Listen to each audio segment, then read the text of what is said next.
جو آج سبق ہے وہ بھی یہی ہے رمضان سے متعلق۔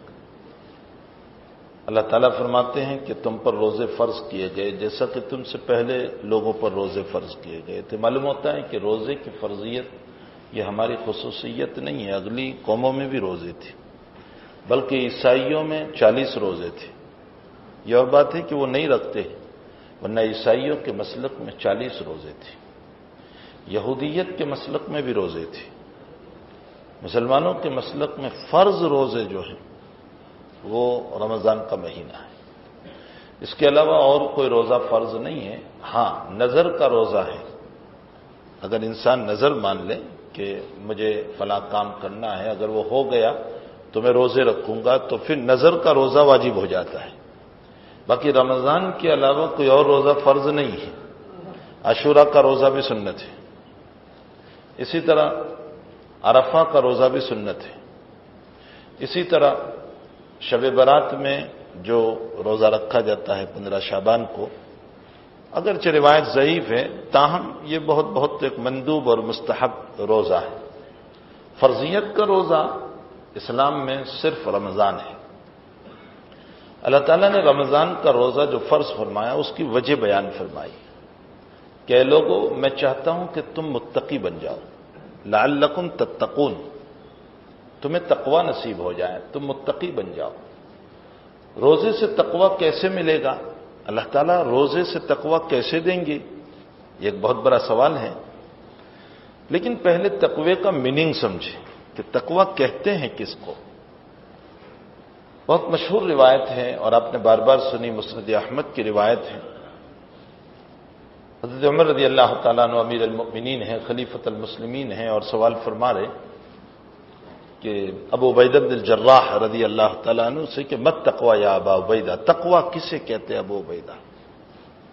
دیکھیے اتنا بڑا آدمی امیر المؤمنین حضرت عمر رضی اللہ تعالیٰ عنہ دین کے باب میں سوال فرما رہے ہیں۔ معلوم ہوتا ہے کہ ہمیں دین کے باب میں شرم محسوس نہیں کرنا چاہیے۔ کوئی بات سمجھ میں نہیں آتی ہے تو اس صورت میں اسے پوچھ لینا چاہیے۔ حضرت ابو عبیدہ بن الجراح سے پوچھ رہے ہیں مت تقوی یا ابا عبیدہ، ابو عبیدہ تقوی کسے کہتے ہیں؟ تو فرمایا کہ حضرت، بہت عجیب مثال دی، فرمایا حضرت کبھی آپ کا ایسے راستے سے گزر ہوا ہے جس کے دونوں طرف کانٹوں کی بار لگی ہو، کانٹوں کی بار جو ہوتی ہے، اور راستہ تنگ ہو؟ فرمایا ہاں، بہت مرتبہ گزر ہوا۔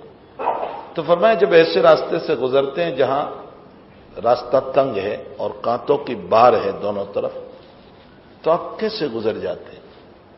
تو حضرت عمر نے فرمایا کہ میں اپنے کپڑوں کو سمیٹ لیتا ہوں کہ کہیں میرے کپڑے کانٹوں میں نہ الجھ جائیں ورنہ پھٹ جائیں گے۔ فرمایا ھذا ھو التقوی، اسی کو تقوی کہتے ہیں۔ فرمایا کیسے؟ فرمایا جیسے دونوں طرف کانٹوں کی بار ہے اور آپ اپنے کپڑوں کو بچا رہے ہیں کہ کہیں پھنس نہ جائیں ورنہ پھٹ جائے گا۔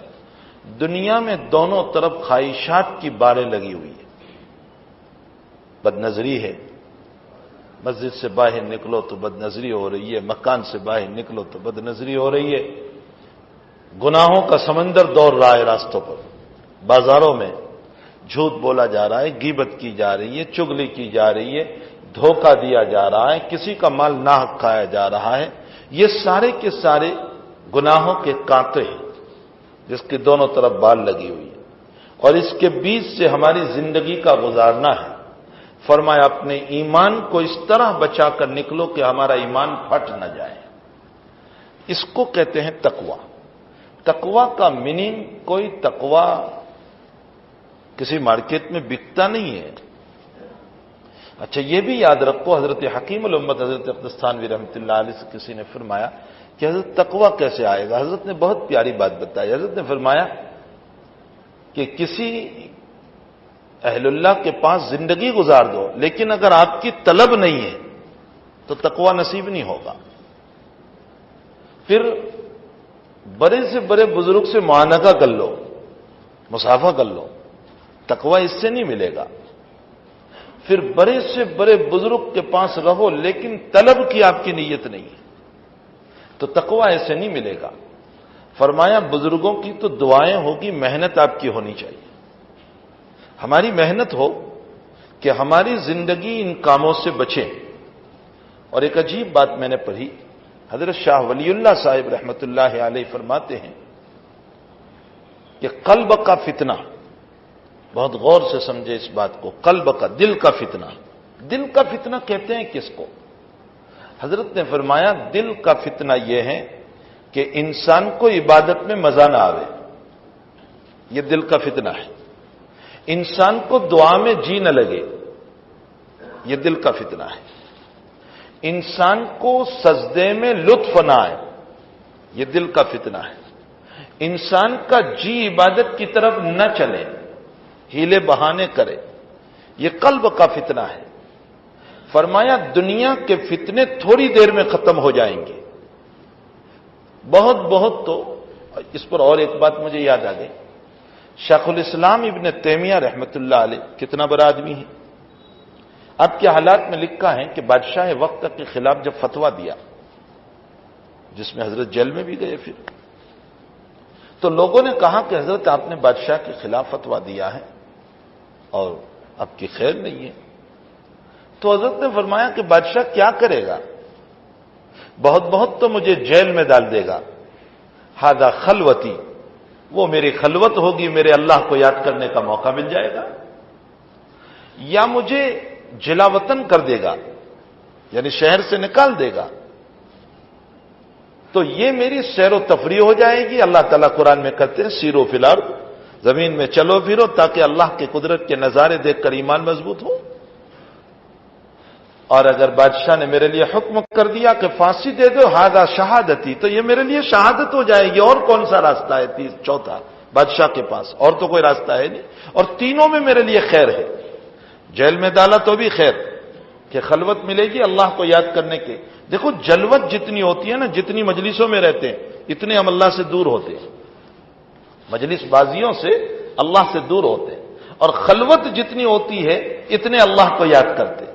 اسی لیے آخری عشرے میں اعتکاف کروایا گیا کہ تم خلوت میں رہو تاکہ تمہارا آخری عشرہ اللہ کی عبادت میں گزرے۔ حضرت عائشہ رضی اللہ تعالیٰ عنہ فرماتی ہے نبی کریم صلی اللہ علیہ وسلم کے متعلق کہ حضرت آخری عشرے میں شد میزرہ، اپنی لنگی بہت مضبوطی سے باندھ لیتے تھے۔ اس کے دو مطلب بیان فرمائے۔ ہماری زبان میں بولتے ہیں کوئی کام جب بہت تیزی سے کرتا ہے تو کہتے ہیں کمر کس لیتا ہے، یعنی حضرت آخری عشرے میں کمر کس لیتے تھے عبادت کے لیے۔ اور دوسرا مطلب بیان فرمایا لنگی مضبوط باندھتے تھے، مطلب آخری عشرے میں کبھی بیوی کے قریب نہیں ہوتے تھے۔ لنگی مضبوط باندھنے کا یہ مطلب ہے کہ بیوی سے قریب ہی نہیں۔ فرمایا حضرت تہجد کے لیے ہمیں کبھی نہیں اٹھاتے سال میں، لیکن آخری عشرے میں روزانہ اٹھاتے تھے۔ اتنا اہتمام حضرت نبی کریم صلی اللہ علیہ وسلم آخری عشرے کا فرماتے تھے۔ تو اعتکاف سے خلوت ہو جاتی، اور خلوت کی بنیاد پر ہمیں عبادتوں میں ذوق آتا ہے، مزہ آتا ہے، خلوتوں میں اللہ کی یادیں۔ ایک بات اور ابھی ذہن میں آئی، دیکھیے حضرت شاہ وسیع اللہ صاحب رحمۃ اللہ علیہ، کسی نے سوال فرمایا کہ حضرت ویسے ہی حج پر بیان فرما رہے تھے، حضرت نے فرمایا کہ کوئی کسی بزرگ سے بیعت ہے اور بزرگ کی صحبت میں رہتے رہتے اس کی نسبت قوی نہیں ہوئی، یعنی دل اس کا ایمان پر اتنا مضبوط نہیں ہوا، تو فرمایا کہ وہ کعبۃ اللہ کو دیکھتا رہے وہاں جا کر، انشاءاللہ کعبۃ اللہ کی رویت سے نسبت قوی ہو جاتی ہے۔ انسان کی نسبت جو ہے وہ کعبۃ اللہ کو دیکھنے سے قوی ہو جاتی ہے۔ تو کوئی صاحب مجلس میں بیٹھے تھے، انہوں نے فرمایا حضرت سب کی استطاعت کہاں ہے کہ کعبہ کے پاس جائیں، سب تو مالدار ہے نہیں کہ وہاں تک جائیں۔ تو حضرت نے بڑا عجیب جواب دیا، حضرت نے فرمایا قرآن دیکھتے رہو اور پڑھتے رہو، کعبہ مخلوق ہے اور قرآن اللہ کا کلام ہے، اس کے دیکھنے اور پڑھنے سے بھی نسبت قوی ہو جائے گی۔ اور ایک عجیب بات حضرت نے اور آگے ارشاد فرمائی کہ ویسے قرآن کے پڑھنے اور دیکھنے سے نسبت قوی ہوتی ہے۔ ہمارے بعض بزرگ آج بھی ہمارے بعض بزرگان دین ہیں کہ جن کا معمول قرآن پڑھنے کا خوب ہے اور ان کی نسبت بڑی قوی ہے۔ یہی وجہ ہے، میرے ایک ملنے والے ہیں اس ناچیز اور گنہگار سے بیت ہیں، وہ انگلینڈ میں ہے، بریڈ فور میں حاجی صاحب ہے، حافظ صاحب ہے، اور ان کا اکثر معمول روزانہ قرآن پڑھنے کا ہے، ایک قرآن۔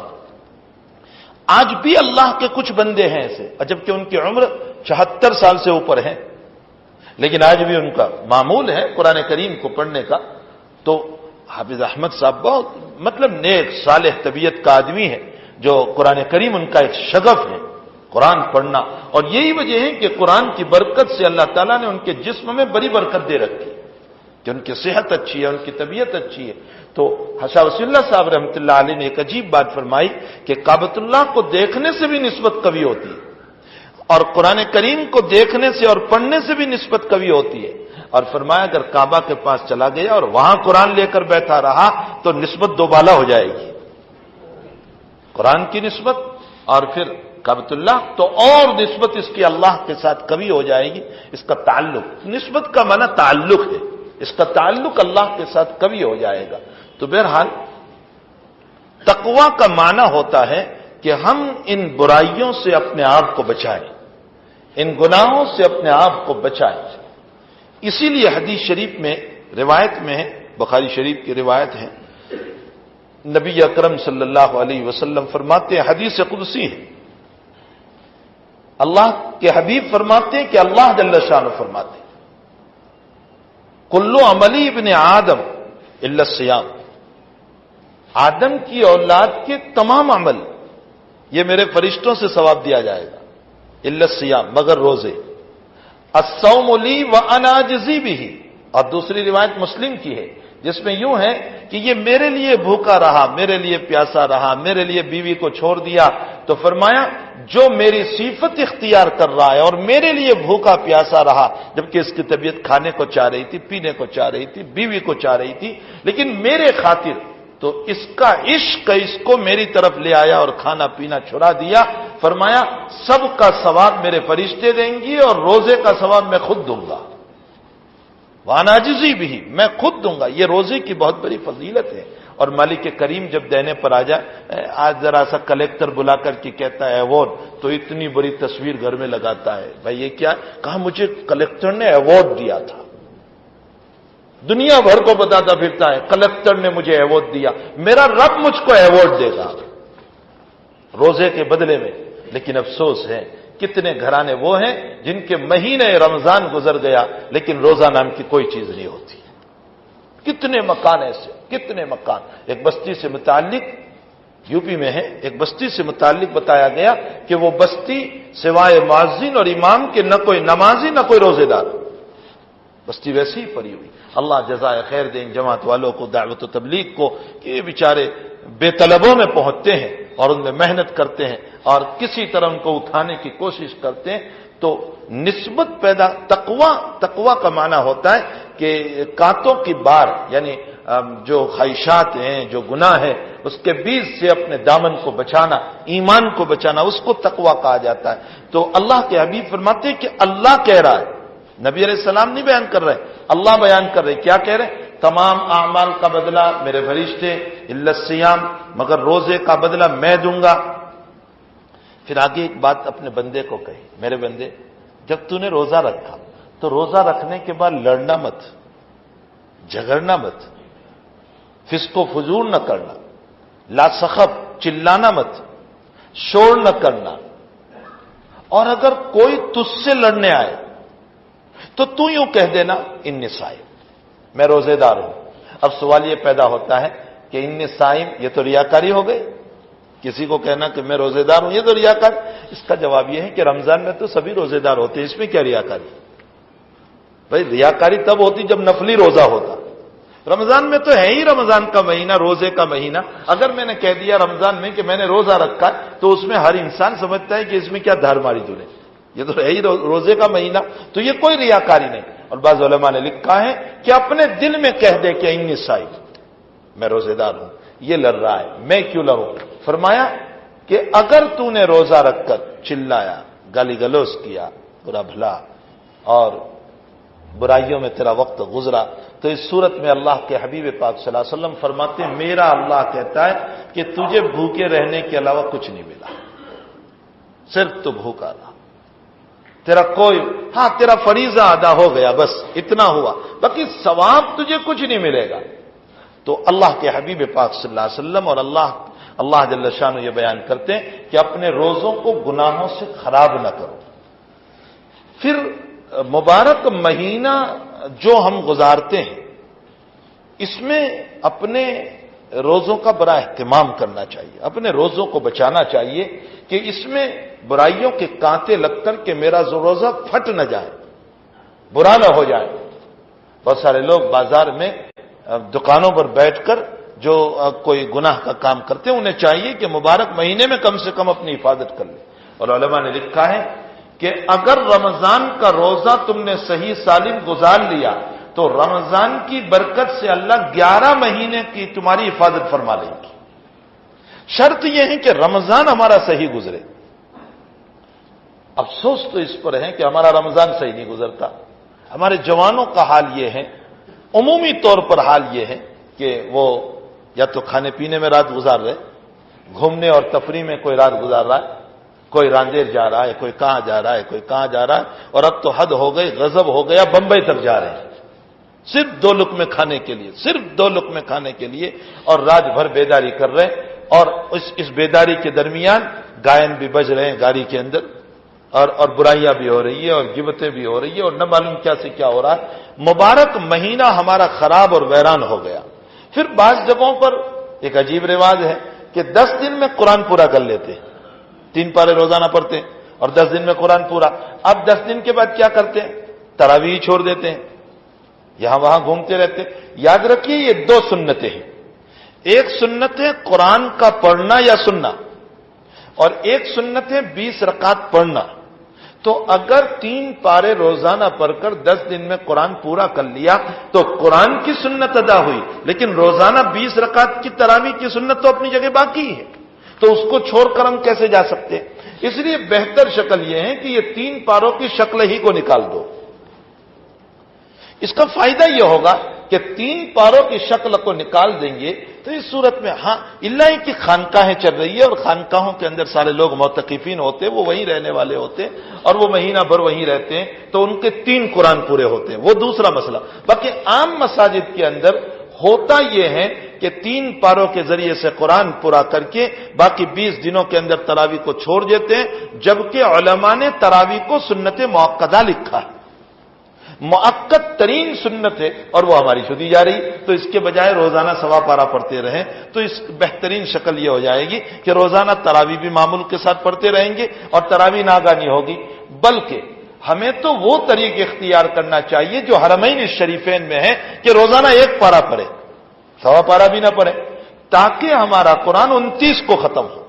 اس لیے کہ 27 کے بعد بھی مسئلہ یہ ہوتا ہے کہ لوگ تراویح سے غافل ہو جاتے ہیں اور کہتے ہیں یہ تو علم طرح ہے، اس میں حاضر ہونے کی کیا ضرورت ہے؟ تو 27 کے بعد بھی ہماری تراویح گل ہو جاتی ہے، اور جہاں تراویح گل ہوتی ہے وہاں پر نمازیں بھی گل ہو جاتی ہیں۔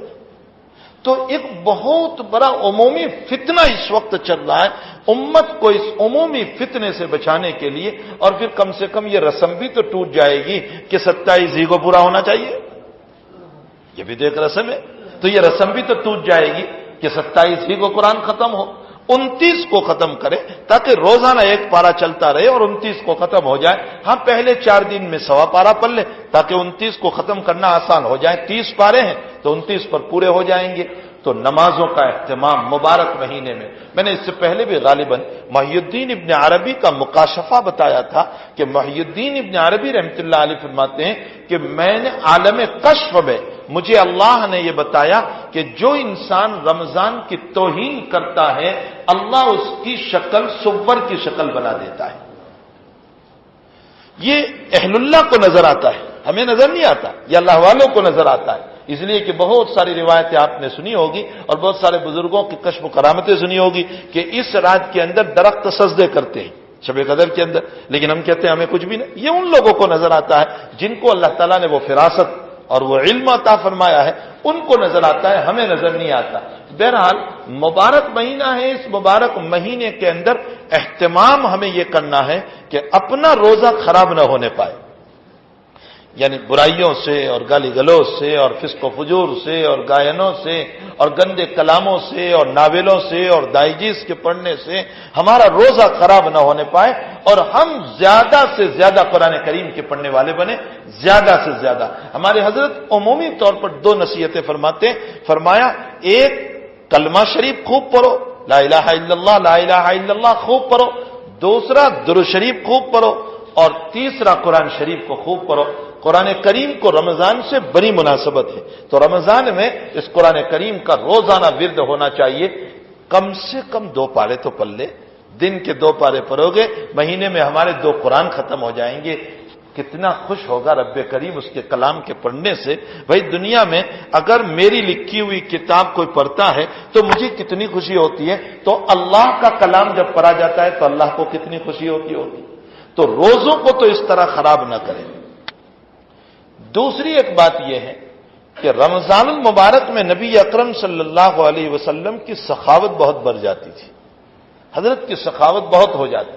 حضرت تو ویسے بھی سخی تھی، حضرت کی سخاوت تو ہر وقت چلتی رہتی تھی، لیکن بخاری شریف میں ہے کہ رمضان میں سخاوت کا حضرت کا عالم یہ ہوتا تھا کہ کوئی مکان باقی نہیں رہتا تھا. فرمایا راوی حدیث صحابی نے کہ جیسے ہوا چلتی ہے ویسے حضرت کی سخاوت چلتی تھی. کیا مطلب اس کا؟ ہوا چلتی ہے تو اپنوں ہی کے مکان میں نہیں جاتی، دشمنوں کے مکان میں بھی جاتی ہے. آپ کی سخاوت اپنوں کے مکان میں بھی، دشمنوں کے مکان میں بھی جاتی تھی. ہوا چلتی ہے تو صرف مالداروں کے وہاں نہیں جاتی، غریبوں کے وہاں بھی جاتی ہے. حضرت کی سخاوت مالداروں کے وہاں بھی جاتی تھی، غریبوں کے وہاں بھی جاتی تھی. تو حضرت کی سخاوت اور پھر آخری جو رمضان نبی اکرم صلی اللہ علیہ وسلم کا ہے، جس کے بعد حضرت دنیا سے تشریف لے گئے، اس رمضان میں تو ایک عجیب مسئلہ ہوا کہ ہر سال 1 قرآن سناتے تھے جبریل امین. اس سال 2 قرآن سنائے. حضرت نے ایک پورا قرآن سنایا جبریل کو، اور جبریل نے قرآن سنایا نبی کریم صلی اللہ علیہ وسلم کو. 2 قرآن سنائے. بعض علماء نے لکھا ہے کہ قرآن کی بدولت بھی حضرت کی سخاوت بڑھ جاتی تھی. قرآن ہے ہی ایسی چیز کہ جس سے قلب کے اوپر ایک اثر پڑتا ہے. تو رمضان میں بھائی ہماری سخاوتوں کا اہتمام بھی ہونا چاہیے. سخاوتوں کے اہتمام کا مطلب یہ ہے، عمومی طور پر ہمارے وہاں ہوتا یہ ہے کہ لوگ زکوٰۃ بھی رمضان میں نکالتے ہیں. بہت اچھی بات ہے، اس لیے کہ رمضان میں ثواب بھی زیادہ ہوتا ہے. تو رمضان میں ہمیں اپنی سخاوت کو بڑا اہتمام کرنا چاہیے.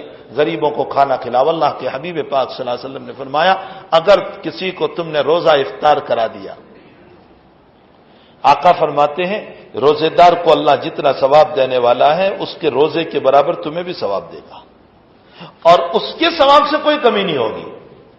ہمارے وہاں ایک غلط سوچ بھی ہے کہ غربا کو بھی اگر رمضان میں افطاری کے لیے کچھ دیا جائے تو وہ یوں کہتے ہیں کہ نہیں، ہمیں اپنی چیز سے افطار کرنا چاہیے، کسی کی چیز سے افطار نہیں کرنا چاہیے، اس لیے کہ ہمارا روزے کا ثواب ان کو مل جاتا ہے. یہ غلط بات ہے. حقیقت یہ ہے کہ نبی علیہ السلام یہ بتانا چاہ رہے ہیں کہ اگر کسی غریب کو تم نے افطار کرایا تو اس کو تو اپنے روزے کا ثواب ملنے ہی والا ہے، لیکن اس کے روزے کے برابر ثواب اللہ تمہیں بھی عطا فرمائے گی. سخاوت کا مسئلہ میں ایک بات نقل کروں، میں نے اس سے پہلے غالباً کبھی سنایا ہوگا، مولانا منظور صاحب نعمانی رحمۃ اللہ علیہ کا واقعہ کہ جب لکھنؤ میں ہندو مسلم فسادات ہو گئے اور ہفتہ 10 دن تک کرفیو چلا، تو جو رکشہ چلا کر، وہ ٹرائسیکل آتی ہے نا جو پاؤں سے چلاتے ہیں، وہ ٹرائسیکل چلانے والے جو روز کماتے ہیں روز کھاتے ہیں، مولانا نے سوچا کہ یہ بیچارے روزانہ کمانے والے جب ہفتہ 10 دن سے یہاں پر جو ہے کرفیو لگا ہوا ہے تو ان بیچاروں کا، غریبوں کا کیا ہوگا. پولیس سے اجازت لی اور اپنے بیٹوں کو اور محلے والوں کو اور کچھ لوگوں کو بھیجا کہ جاؤ تلاش کرو ایسے لوگوں کو اور تھوڑا تھوڑا کھانا پہنچاؤ اور تھوڑے تھوڑے پیسے پہنچاؤ. جب تلاش کرتے اور دیتے تقسیم کرتے، جب ایک مکان پر پہنچے تو اندر سے عورت نے یوں کہا کہ کوئی مرد نہ آئے، عورت آئے. تو مولانا کے گھر کی عورتیں گئی. وہ عورتیں جب واپس آئی تو مولانا کے سامنے بہت رونے لگی. تو حضرت نے فرمایا کیوں رو رہی ہو؟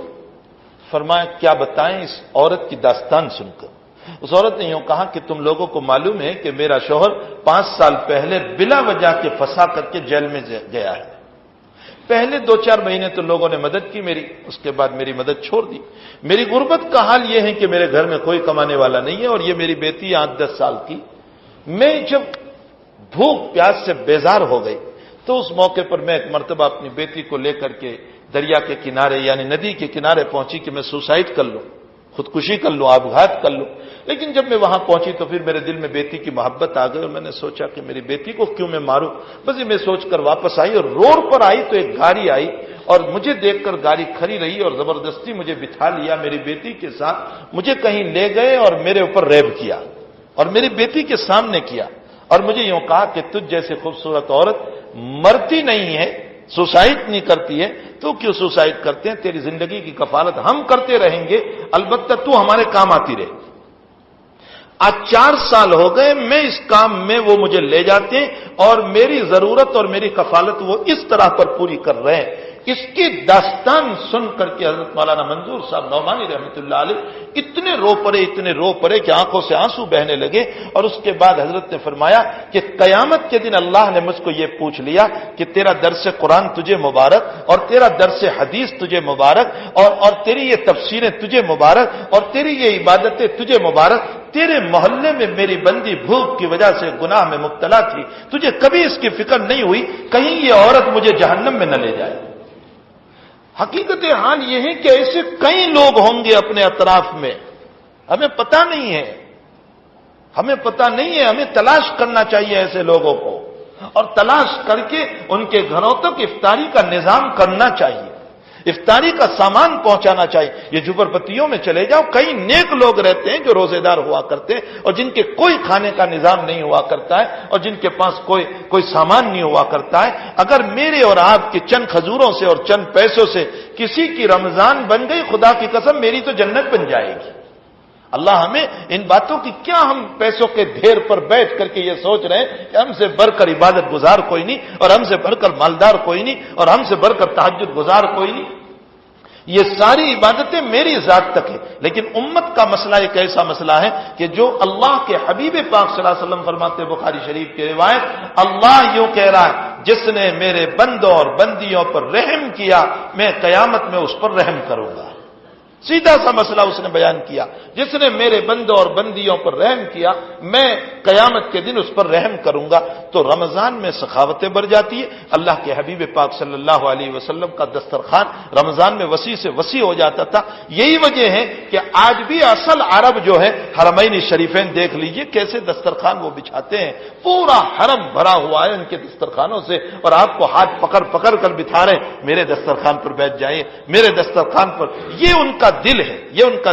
میں آج سے قریباً 12-14 سال پہلے میں نے جب رمضان گزارا اور شب 27 یا 29 رات تھی، مجھے برابر یاد نہیں، میں تراویح پڑھ کر کے نکلا اور بہت دیر کے بعد نکلا، تو اس وقت یہ شامیہ ابھی موجود تھا اور اس طرف روڈ تھا۔ تو میں جب باب العمرہ سے نکلا اور اوپر چڑھا تو ایک عرب، آپ تعجب کرو کہ 3 اس کے خادم ہیں اور ڈھیر سارے ریال، 10 کی نوٹیں ڈھیر سارے لے کر کے وہاں سے گزرنے والے ایک ایک کو دیتے جاتے ہیں۔ اب نہ معلوم کتنے حرم سے تو نکل رہے ہیں اور کتنوں کو اس نے تقسیم کیا ہوگا۔ یہ ہیں وہ اصل عرب کی سخاوت، کیوں نہ ہو جن کو تعلق تھا نبی کریم صلی اللہ علیہ وسلم سے، جن کو نسبتیں ہیں نبی کریم صلی اللہ علیہ وسلم سے۔ اللہ کرے کہ ہم بھی اپنی کمائی ہوئی اس رقم کو، اپنی گھاری کمائی کو غربا پر خرچ کرنے والے بنے، یتامہ پر خرچ کرنے والے بنے، بیواؤں پر خرچ کرنے والے بنے، ان کا تعاون اور ان کی نصرتیں کرنے والے بنے۔ میرے آقا صلی اللہ تعالی علیہ وسلم کی سخاوت رمضان میں بہت بڑھ جاتی تھی، اور حضرت جیسے ایک ہوا چلتی ہے ہوا، اس طرح حضرت کی سخاوت چلا کرتی تھی، اور کوئی کچا یا پکا مکان، کوئی امیر یا غریب، اور کوئی اپنا یا پرایا، کوئی دشمن یا دوست، کسی کا مکان ایسا نہیں تھا جہاں حضرت کی سخاوت نہ پہنچتی ہو۔ تو رمضان میں ہماری سخاوتوں کا اہتمام ہونا چاہیے۔ بہت سارے لوگ چندہ والوں کو دھٹکارتے ہیں، یہ غلط بات ہے، یہ بہت غلط بات ہے۔ اگر واقعتاً آپ کو یقین ہے کہ یہ سچا ہے، یہ جھوٹا نہیں ہے، یہ فراڈ نہیں ہے، واقعتاً یہ مدرسہ صحیح ہے، تو اس صورت میں اس کا تعاون کر دینا چاہیے، اور اگر تعاون نہیں کر سکتے ہیں تو کم سے کم دعا دے کر کے اس کو روانہ کر دو کہ میرے پاس نہیں ہے، اللہ تیری مدد فرمائے، کچھ نہیں تو 5 روپے اور 10 روپے ہی اسے دے دیجئے، تاکہ 5-10 روپے سے اس کا جی خوش ہو جائے گا۔ لیکن ہمارے حضرت کے پاس ایک مولوی صاحب آئے اور فرمایا حضرت میں فلاں جگہ چندے کے لیے گیا تو لوگوں نے مجھے بڑے تانے دیے، وہ یہ کہہ کر وہ رونے لگے، تو حضرت نے فرمایا رو مت بیٹا، وہ تانے تجھ کو نہیں دیے ہیں، وہ تانے اللہ کو دیے ہیں۔ تو ہم تانا دینے والے نہ بنے، ہم مدد ہو سکتی ہے تو کریں، نہیں ہو سکتی ہے تو اس صورت میں دعاؤں کا اہتمام کر کے اس کو روانہ کر دیں۔ تو رمضان میں غریبوں کے روزے کا اہتمام، افطاری کا اہتمام وغیرہ ہونا چاہیے، اور پھر اسی کے ساتھ توبہ استغفار کا بھی بڑا اہتمام ہونا چاہیے۔ توبہ اور استغفار کا خوب معافی مانگو اللہ سے، اور آخری اشرا جو ہے نا ہمارا آخری عشرہ تو ایسا گزارنا چاہیے کہ کہیں نہ جاؤ، ہو سکے تو اعتکاف کر لو، نہیں ہو سکتا ہے تو اپنا اکثر وقت مسجد میں گزارو، اکثر وقت مسجد میں گزارو، تاکہ ہمارا آخری عشرہ جو ہے اللہ کی یادوں میں گزر جائے۔ نبی کریم صلی اللہ علیہ وسلم کا آخری عشرہ آپ کا دوام معمول رہا، صرف ایک رمضان حضرت آخری عشرے میں اعتکاف میں نہیں بیٹھے تھے، لیکن حضرت نے پھر اس کی قضا کی تھی شوال میں۔ باقی حضرت کا دوام معمول یہ رہا کہ آپ ہر سال آخری عشرے کا اعتکاف فرماتے تھے، اس لیے آخری عشرے کے اعتکاف کو سنت مؤکدہ کفایہ قرار دیا گیا۔ کفایہ کا مطلب یہ ہوتا ہے کہ ایک بستی کا ایک آدمی بھی بیٹھ جائے تو بستی پر سے گناہ ٹل جاتا ہے، اور اگر کوئی نہیں بیٹھتا ہے تو اس صورت میں ساری بستی گنہگار ہوتی ہے۔ اللہ تعالیٰ ہمیں ان باتوں کو سمجھنے کی توفیق عطا فرمائے۔ ایک آخری حدیث پر چونکہ جنازہ آ گیا ہے، آخری حدیث پر اپنی بات کو ختم کر دوں۔ اللہ کے حبیب ممبر پر چڑھے، پہلے سیڑھی پر قدم رکھا تو فرمایا آمین، دوسری پر قدم رکھا آمین، تیسری پر قدم رکھا آمین۔ صحابہ نے بعد الصلاح پوچھا کہ حضرت یہ آمین کس بات پر؟ فرمایا جبریل نے فرمایا کہ اللہ کے حبیب آپ کا نام نامی آئے اور کوئی درود شریف نہ پڑھے، اللہ اس کو ہلاک کر دے۔ میں نے کہا آمین۔ دوسری سیڑھی پر قدم رکھا تو فرمایا کہ جس کو مبارک مہینہ ملے اور وہ اس مہینے میں اپنی بخشش نہ کرا سکے، میں نے کہا آمین۔ اور تیسری سیڑھی پر قدم رکھا جس کے ماں باپ حیات ہو وہ خدمت کر کے جنت نہ کمائے، میں نے کہا آمین۔ تو کتنا بد نصیب ہے وہ جو روزہ نہیں رکھتا، اللہ کے نبی کی بد دعائیں اس کو لگ رہی ہیں، جبریل کی بد دعائیں نبی کی آمین ہے۔ اللہ ہم سب کو مبارک مہینہ ڈھنگ سے گزارنے کی توفیق عطا فرمائے، اللہ کی رضا کے مطابق گزارنے کی توفیق عطا فرمائے، اللہ کی مرضیات پر گزارنے کی توفیق عطا فرمائے۔ 11 مہینے بہت کچھ کر لیا، ایک مہینہ اللہ کی رضا پر گزار لو، دیکھ لو اللہ کی طرف سے کیسے انعامات ہوتے ہیں۔ سبحان اللہ و بحمدہ، سبحانک اللہم و بحمدک، استغفرک۔